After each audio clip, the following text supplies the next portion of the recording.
अरे किलार के तेल मारू आउरा बेंटटा हबो तो तेलटा मारले बेगे पड़े हाउ आसे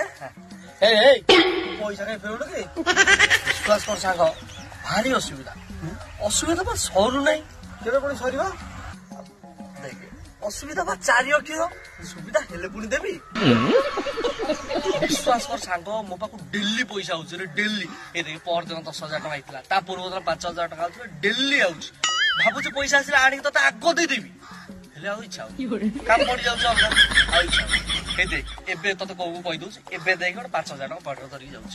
हेले भी देबी ने पूरा काम करे से पैसा दे ना अरे देबी नहीं बोल तो क्या करी बोलुछ बढ़िया कथा बाबू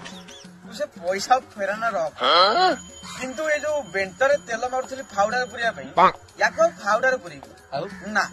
याको 350 बेग रे नेई तुम शरीर रा प्रच्छद पटर ग्रांडी रे सरी याको मु लैंडफॉल करी जहा द्वारा घूर्णी बल सृष्टि हेबा सहित रक्तपात भी हबो